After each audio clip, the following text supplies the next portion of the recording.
Et salut tout le monde, c'est OKLM Lelo. On se retrouve pour une présentation de deck et pour le pack opening du défi Triple Elixir que je viens tout juste de finir à l'instant.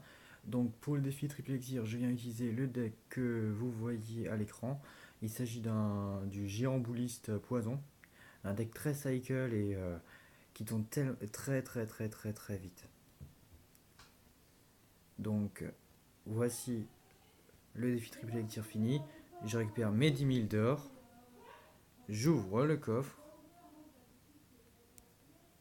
Alors, 3 machines volantes, 4 Valkyries, 4 golems de glace, 16 3 mousquetaires, du fût à squelette, du bombardier et du prince. Ok, pas un coffre dégueulasse, mais en soi, y a mieux hein, pour un coffre pour un coffre de ce type. Voilà, donc je. Ah, dommage, 499. Bon, donc je vais vous montrer les dernières games que j'ai faites.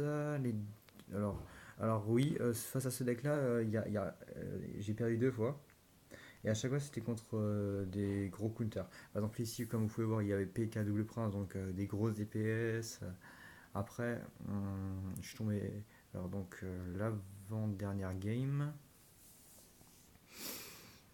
Donc, on va le mettre en x2, vu que c'est déjà en x3 élection, donc ça va aller très vite. Donc là, honnêtement, le mec en face, il bloquait tout, il pouvait bloquer tous mes soutiens avec sa bombe de géant squelette. Donc derrière, c'était très compliqué de passer. Donc là, moi, ce que j'ai fait, c'est que tranquillement, j'ai envoyé mon petit géant.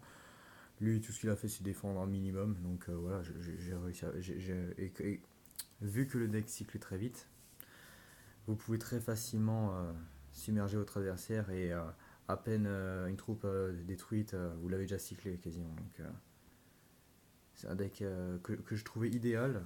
Je l'ai joué. Bon, après, je me suis pris beaucoup de PK, de méga chevaliers. Mais après, si vous avez un peu de chance et que vous tombez sur des golems ou n'importe quel autre deck, en soi, même que ce soit 3 mousquetaires, hein. 3 mousquetaires, honnêtement, c'est le match-up idéal face à ce deck-là. Vous tombez contre 3 mousquetaires, limite, vous lui dites merci à votre adversaire. Donc là, grattage, poison, petit push, voilà. Et là, ce qu'il faisait, c'est que vu qu'il n'arrivait pas à passer, il commençait à me full gratter roquette. Et bien sûr, vu que mon deck cyclait beaucoup plus que le sien, moi j'ai gratté, je commençais à gratter poison. Voilà, là, il essaie de passer avec un dash de voleuse. Voilà, là, c'est fini. Oui, donc le dash de voleuse, il a essayé d'en passer ainsi qu'avec une roquette, il aurait pu prendre la tour, mais il fallait juste être un peu plus vigilant et ainsi bloquer son attaque sans souci. Donc là, c'est la dernière game, celle qui m'a permis d'avoir les 9 victoires. Tout simplement, là, dès que j'ai vu PK, j'étais comme ça, mince, PK. Face à ce match-up-là, je savais que c'était pas facile. Donc, ce que je me suis dit, c'est que on va voir. Si je joue le méga chevalier, ça va être dur. Si je joue le cochon, ça va être encore plus dur. Mais là, j'ai eu de la chance, hein. Oui et non, en vrai, vu il jouait beaucoup de dégâts de zone. Et donc, pour défendre tout ça, j'ai dû poser beaucoup de poisons défensifs très souvent. Donc, je jonglais entre poison défensif, poison offensif. Et les gardes qui, honnêtement, dans tous les matchs, ont été très utiles. Parce que quand je tombais contre des PK, avoir les gardes dans mon deck, ça me sauvait les miches. Parce que pouvoir bloquer un PK avec 3 d'élixir et un esprit de glace pour temporiser au maximum, là par exemple, à chaque fois, là par exemple, il a anticipé, il mettait une bûche, et derrière, il y avait toujours une grosse troupe derrière. Là par exemple, le bouliste qui a beaucoup de PV, qui peut tanker pendant peut tanker des coups et des coups et des coups. Là, parfait. Voilà, là on continue le grattage poison. Honnêtement, je vous avouerai que, à part à la fin où je vais parvenir à passer un géant, autrement ça aurait été une game quasiment qu'avec du grattage poison ou avec quelques dégâts de petites troupes. Mais là, j'avais aucune opportunité, c'était full défendre.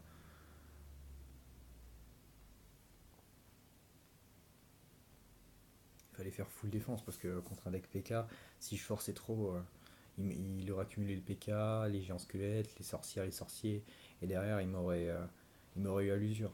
Donc la seule opportunité que j'avais c'était de défendre au mieux que je pouvais et gratter petit à petit poison. Et c'était dans le long terme que je suis parvenu à passer. Donc la défense, là, par exemple vous voyez, même lui qui a un deck quand même très lourd, il a déjà cyclé son géant squelette. Donc dans ce défi-là, moi personnellement je privilégierais les decks, disons comment dire, solides, à la fois solides mais en même temps qui sont capables de tourner très vite. Donc c'est pour ça que j'ai pris ce deck, tout simplement, parce que c'est un deck solide de base. Avec ça vous pouvez quasiment tout bloquer. Si vous tombez contre un golem, vous accumulez vos troupes, vous, vous posez des poisons défensifs de temps en temps, et derrière vous cyclez tellement vite que vous pouvez relancer un push directement après directement avoir défendu. Donc c'est il est ignoble ce deck, je trouve. Honnêtement, ce deck là je l'ai trouvé ignoble et je l'ai trouvé fun à jouer en plus. Donc et ça change.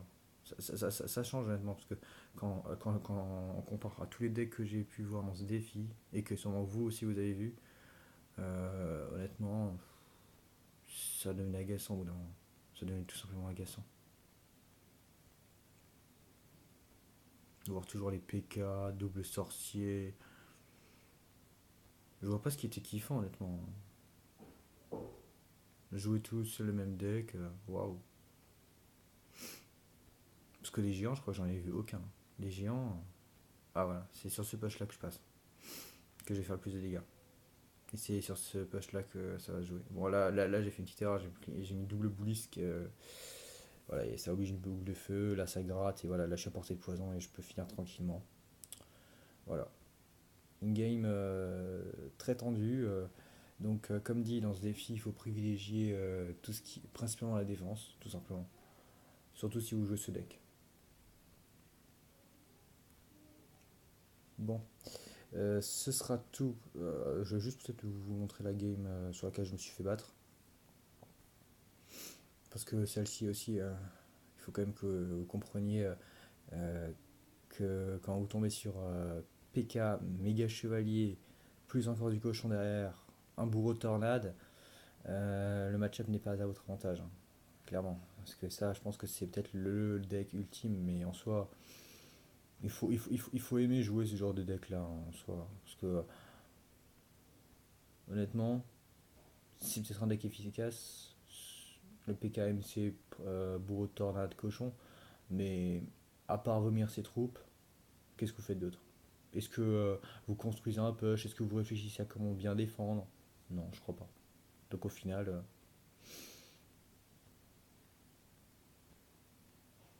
donc au final, je préfère jouer un deck dans le style du géant avec lequel on s'amuse au moins parce que honnêtement, les deux decks contre lesquels j'ai perdu, c'était la même chose. C'était full counter avec PK, cochon, MK. C'était impossible à bloquer. Parce qu'à chaque fois, le mec il vous défend en PK, bourreau, et derrière, dans le pire des cas, si vous arrivez à placer un bon push, il va mettre un bourreau torrent dans le pire des cas. Donc pour lui, en fait, c'est facile de défendre. Ah, c'est là que ça va jouer. Là, c'est quasiment fini. Là, il prendra pas la tour, mais il va défendre PK tranquille, il va envoyer un cochon corner et c'est réglé. Voilà. Donc honnêtement, ce deck, c'est un deck pour moi excellent pour ce défi, à condition de ne pas tomber sur PKMK cochon. Autrement, normalement, les 9 victoires devraient être très très faciles à faire. Bon, sur ce, je vous laisse et je vous dis à une prochaine vidéo. Ciao ciao.